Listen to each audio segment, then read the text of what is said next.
Are you familiar with the term feng shui? Well, the opposite of feng shui is Wabi Sabi.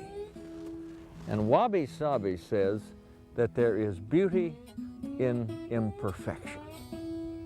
And that's what I do. Baxter Black is a collector of things. He's a collector of stories and a collector of ideas. It took 1 1/4 inch washer. That's a bolt big enough to hold 2 railroad ties together. He takes our imperfect lives and gives them poetry. I didn't even write a poem for fun other than college till I was in my 30s. Baxter Black is a cowboy poet. He celebrates a lifestyle that some say is vanishing. His books have sold millions, but still. I don't think of myself as a writer even. I think of myself as an entertainer. His ranch, just outside of Benson, Arizona, is clearly his pride and joy. We got deer here, and javelina, and bobcats, and coyotes, and all kinds of stuff. And a source of inspiration. You gotta like a town where the city seal is a cow, a locomotive, and a box of dynamite. But he's quick to point out, we do not have a restaurant called Les Sans Souci. Come. Originally from Las Cruces, New Mexico, he came to southern Arizona by way of Colorado, where he spent most of his working life. That'll do. That'll do. You know, I never cared where I lived. You know, if it was in the West, that's all I cared. You know, I went where the work was. That's the way you go. It was a summer job at a local feedlot where he found his calling. And I can remember when it happened to me. The first time I put on a plastic sleeve and put my arm up the back of a cow and discovered a whole new world. Baxter Black became a large animal vet. That looks pretty. There's lots of country and there's lots of cow people here. Maybe that's one reason it feels so at home. It was the rural lifestyle along the border that brought him home. You could drop me any place along this border, within 100 miles of this border, all the way from Brownsville to San Diego, on either side of the border, and I could find my way home, or I'd know how to feed myself. You know, I'd never be lost. But there was a time when he did feel lost. His dad died when most young boys need their dads the most. It was his mom who helped him through. My mother is my hero. I know what it's like to go to work, because if you wanted anything, that's what you did. And I watched her. So there is nothing I will not do for her. Come here. He admits that he was a handful as a young man. So, you know, I skated by.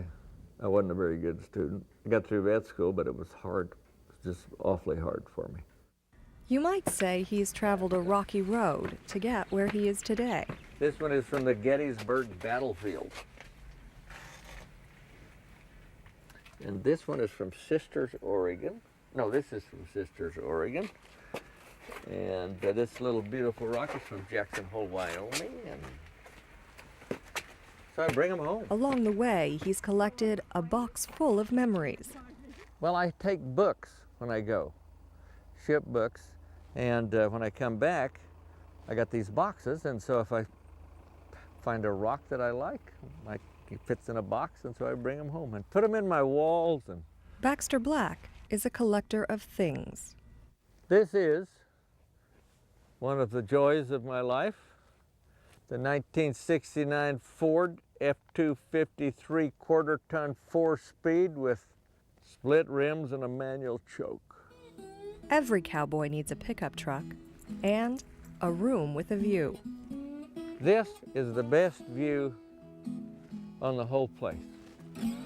I can't say it's the reason I bought the property, because I didn't know it, but sometimes you just find treasures. I actually brought this outhouse from Colorado with me. Fully functional, used on a daily basis.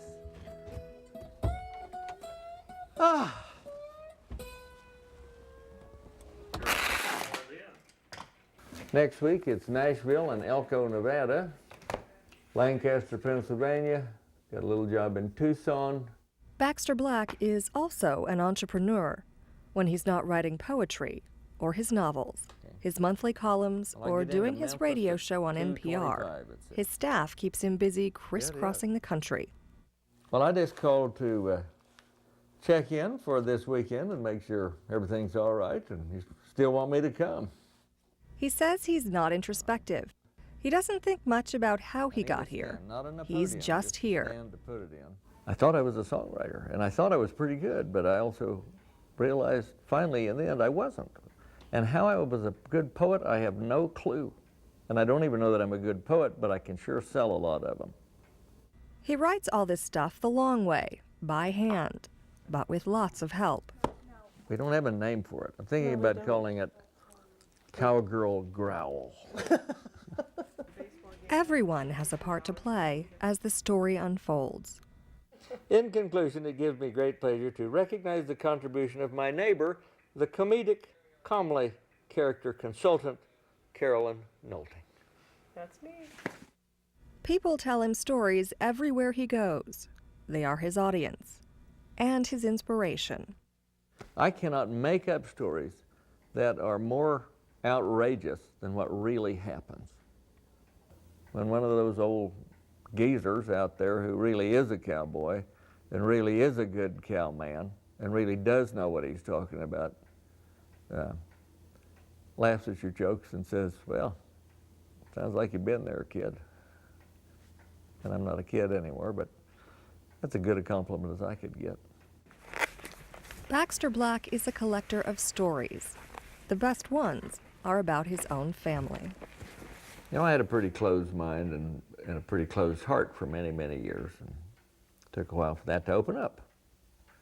And it opened up with my daughter. I can't even remember when it happened. I don't think I'd cried a tear since my grandma died, you know. And I was on the road and I came home and she was about 11 or 12.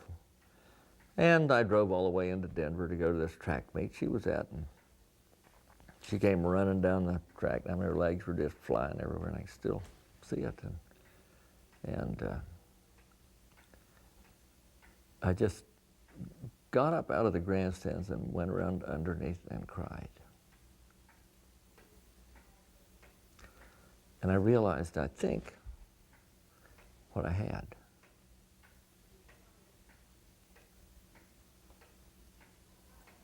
Takes a while sometimes.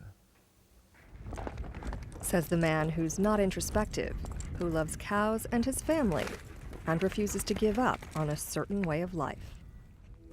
They say they're endangered species, destined to fade into footnotes, like ropes that never get throwed. To that I reply, bull feces. They're just hard to see from the road. Adios. Happy trails to you until we meet again. Happy trails to you. Keep smiling until then.